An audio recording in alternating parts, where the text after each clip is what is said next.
بعد میگه شیخ همه اومدن سر زنجیرو رو میگفتن شیخ همه بردن درون دوزخ. بعد میستاده نگاه میکنه خیلی بو بانگی ما آدمی الفتی ما آدمی خیلی عرقه رو بینماز چخپران نیکی و خیلی شیخ هر روز در مسجد بود و هر روز امری معروف میگه هر روز چی میگه چی به شیخ هم میبرین. بعد میگه نگهبانای دوزخ گفتن ای خودش پرس بازم بو شیخ چی با گو یک نوعی کلام کردم. گو چی گنو؟ گو همین با پیش مسجد میرفتم اونجا امام جمعه بدم خطیب بدم هر جمعه یک بار مسجد میرفتم لیکن اونجا خونه خالم بود. هر وقتی میرفتم خالم هر جمعه خونه‌ش میرفته شوربا رو میدوخته میگفت یک که همین بچه اپام میدوره خبرو میگیره. من همین وقت دیگه فکم چخ دیگه نگاه نمیکردم. جیانو مرا میدیدم میرفتم میگفتم اوچا تقوی من دیدی اوچا تقوی من دیدی او بیچاره خواهر میرفته میشکیده که میومده که نمیاد تو بگره نگاه میکرده راه که من نمیومدم. خداوند مرا گفت که تو بنده مرا محتل کردی برای ان همین محتلاش تو باید جواب بدی. خشتبوری اکاو دوداری اما که ایسه بدرو خبر بگی ایسه خبر بگی با ای همه اگر بگوی دوشو نبگیریم اما را خوله را امک شد همین یه سطس مرا در همی جشمیتی ای دیگه تمام. یک بچه دلیو بوده بعد امکشه رفته سطس بوده ایجاش مونده و یک کسی دیگری تر گفته سطس میدیگه گفته بچه هم بسه و که یه سطس گفته نه ایشه در ایجا موندم ایشه در ایجا ایش به ایش گفت زنم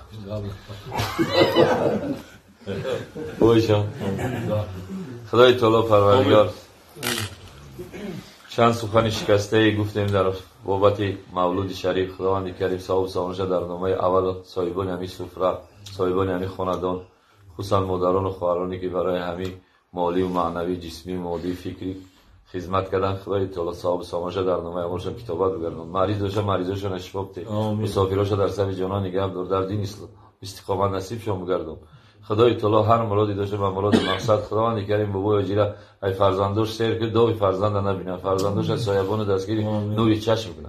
خدای تعالی همین جماعت از قلبشون با خبری از مقصد و مرادشون از قلب عمیقشون با خبری. خدای تعالی اگر وضع مالیشون تنگ باشه وضع مالیشون خوب کنه. خدای تعالی اگر مریض باشه مریضاشون شفا بده. اگر خدای تعالی دختری با بخت داشته باشن دختراشون یک شوهر متدین و دیندار و بچه بناموس نصیب گردون. اگر خواهانی کلیم باشه کلین عفافه و صالحه و پاکدامن نصیب شو گردون.